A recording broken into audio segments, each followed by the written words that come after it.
Now I went out shark fishing last year for a friend of mine's birthday.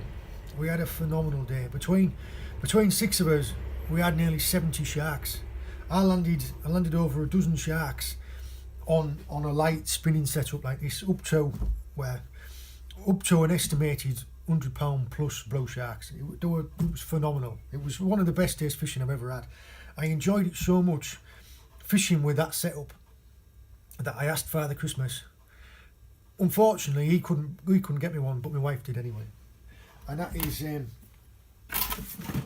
it's a Cabo reel. This is a Cabo 120. They are a phenomenal piece of kit. Now, they come in different sizes, like 60, 80, 100, 120. This is the larger one. I figured, why get a smaller one and wish I'd got a bigger one, whereas I can get the biggest one and it'll do me for anything that I might have. I mean, if I go on holiday, I can go fishing for GTs, or I can go fishing for billfish with this. It's easily take any sharks, anything that I'm going to see around the UK now. And to accompany that, I've got a Quantum spinning rod. Now, I cannot really show you it all in the camera, but it's yeah,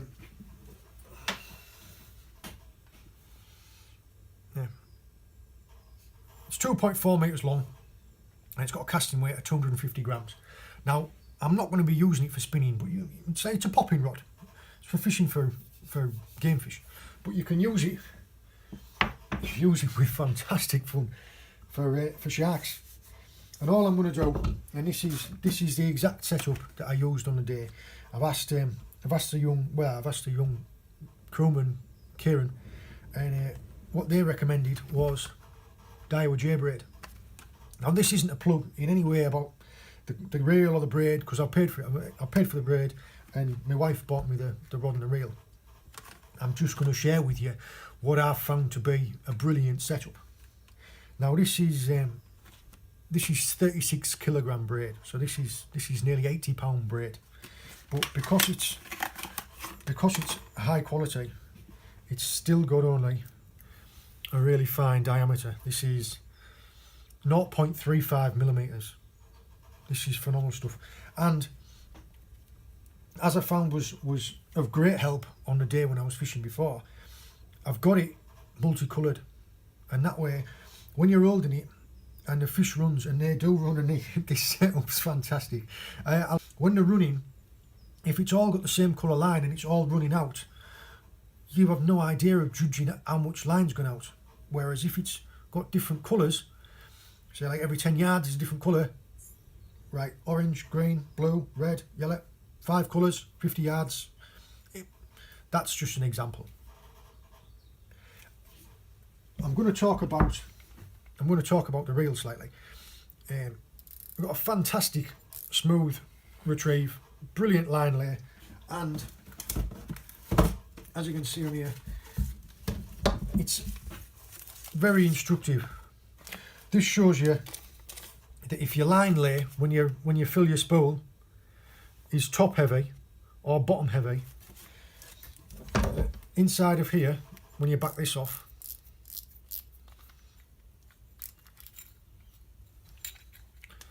on top of your spigot, you have some little spacer washers, so it lays evenly, so you can tailor it. Now, what some people usually do is they'll run a mono backing, which means that the first bit of line that they'll run into there is mono. The reason why I'm not going to do that is because I want to get the maximum amount of braid on there. Mono is going to be thicker than braid, so that means I want to get less braid, and I want to try and get all 500 meters on here if possible. Now, I've asked around and I've researched which were the best knots to use, and 4 or 5 different knots came out. The arbor knot, which is the best one for mono, and that's basically just an overhand knot finished off with another overhand knot so it doesn't slide. One of my friends just said tie lots. Now, what I'm going to do, I'll try and show you, it's a bit cramped in here, but what I will do is I'll put the rod together, I'll tie my first link of line, and I'll loop round 3 times, and then tie an overhand knot, then 1 more time, then 2 more overhand knots. The reason why I go around a few times is so that it bites, but it doesn't tighten on the line.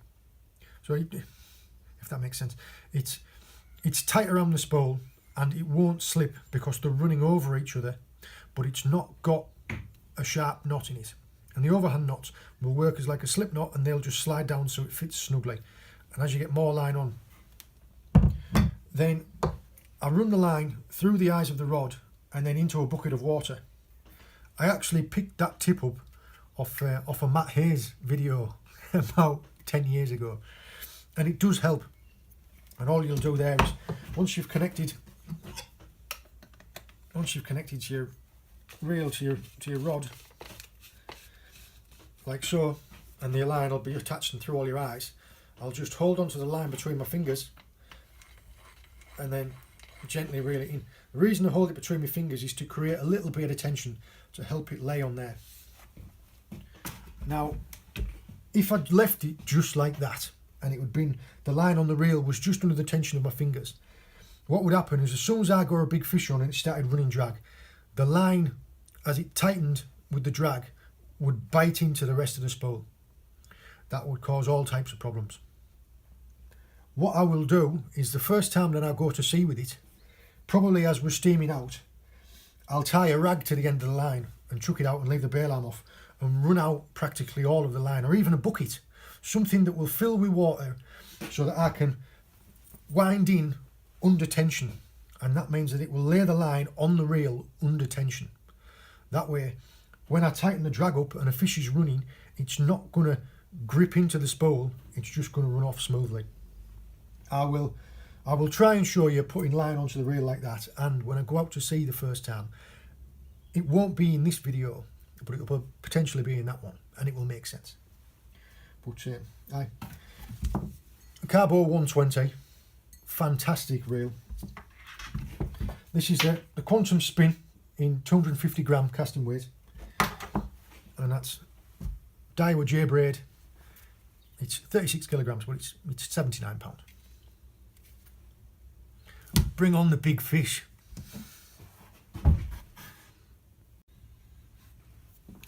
Now you can see I've run the line through the eyes of the rod, and I've taken the spool off the reel just so that I can try and show you the knot that I'm going to use. And all I do is go around the spool once, twice, 3 times, then just a normal overhand knot, around one more time, and then this is an overhand knot over the line on the spool.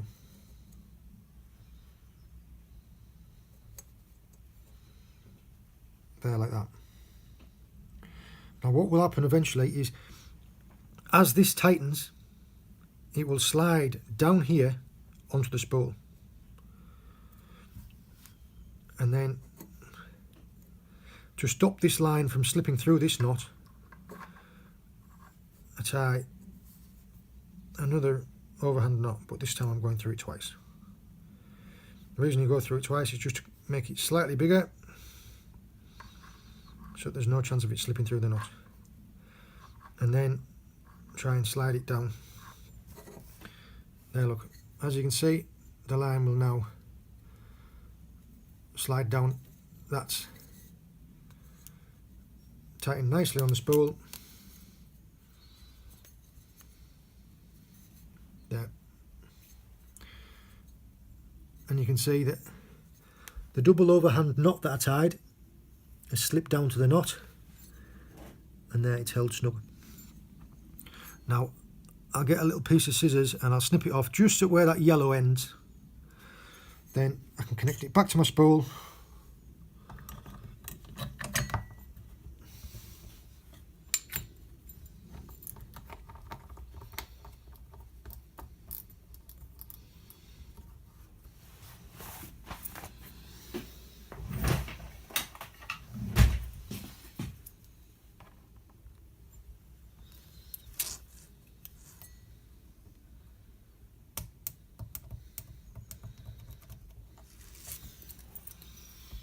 Yeah.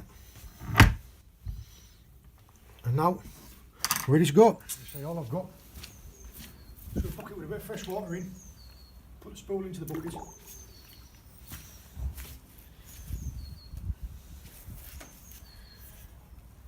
keep some tension of the line.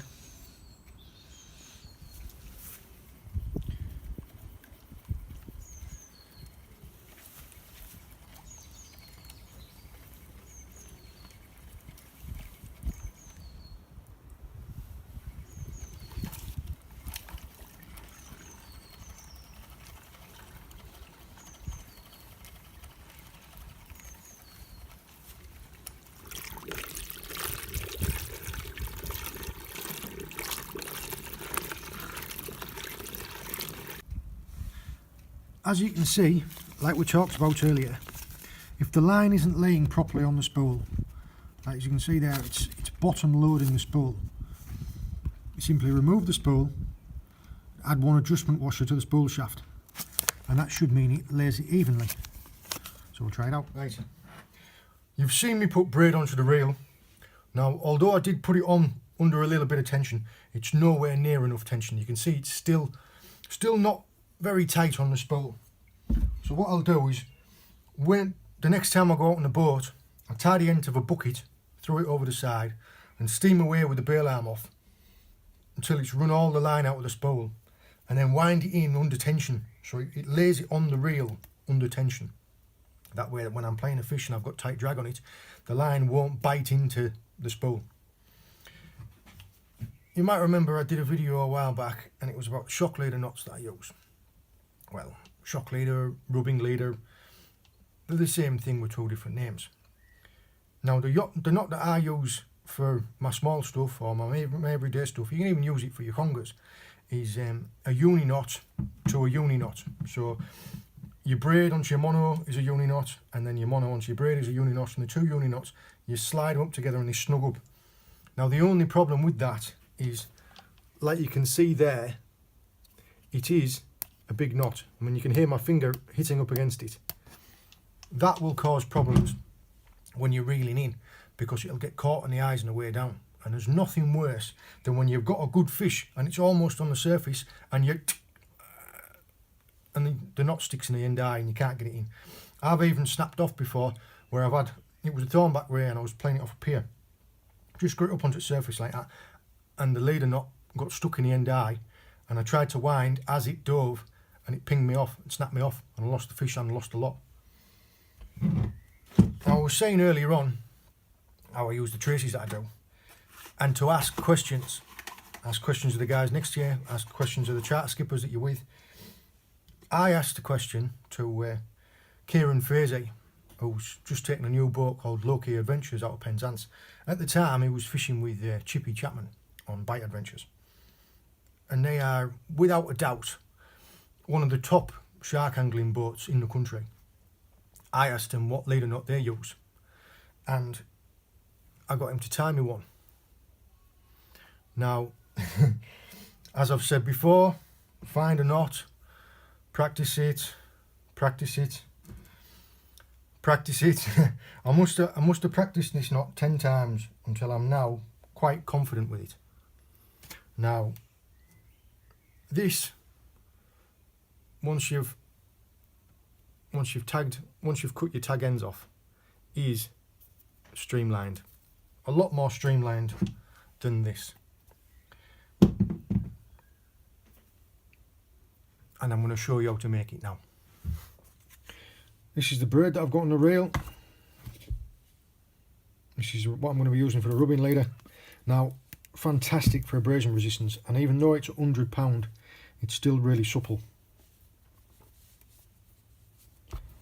Now, I've got Kieran to tie this knot in front of me, and he says first thing you want to do is you just put like a little bit of a kink just in the end of the mono. I'm having trouble getting the camera to focus on the knot. You can see that I've had quite a few takes at this video. Pass a good length of braid through the knot, through the loop, sorry, and then go around the lot 8 times. Nice and tight and neat. 2, 3, 4, 5, 6, 7, 8. You can hear a train in the background.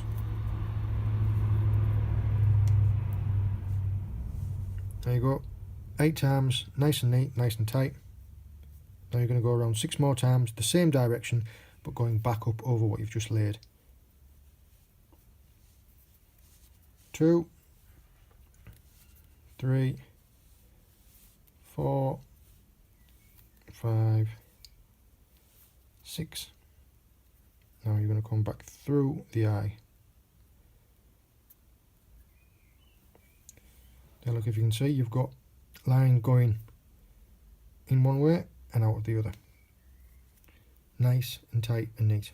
Now all you're going to do is you're going to slide it up towards the loop that you've made and tighten it at the same time.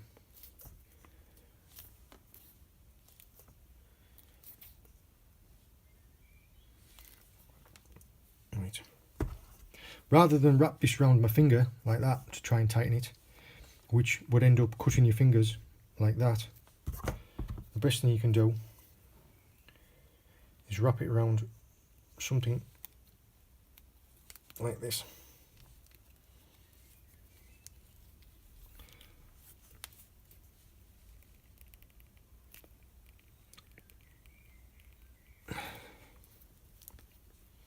And you can see, look,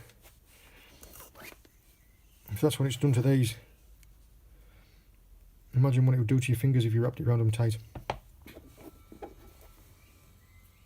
It's one of the mistakes that people make when they go wreck fishing. They get snagged on the bottom and they wrap the line around their hand and try and pull it out, and it just ends up cutting their hands. Now, the braid tag end, you can either tie like a couple of half inches around there, or you just cut it off.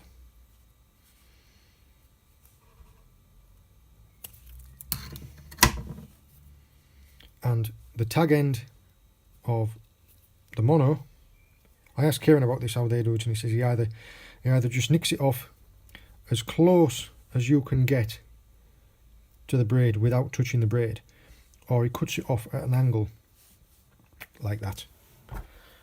So I'm going to just cut it off at a little angle.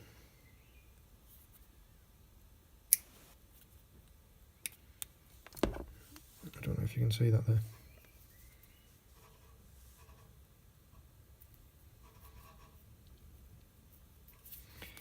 Now that there now is incredibly strong and very streamlined, considering that this is a £100 line.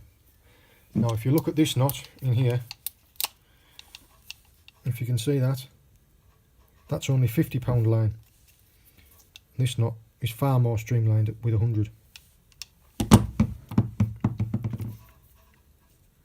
Try and give that a little bit of a pull test.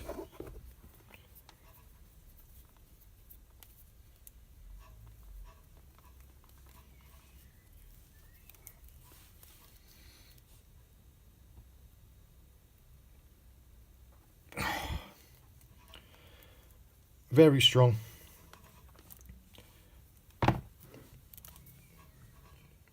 This is the knot that they recommend using, and this is the knot that has landed the last 2 consecutive Blue Shark records.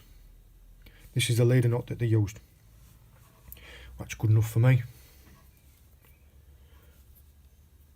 There you go.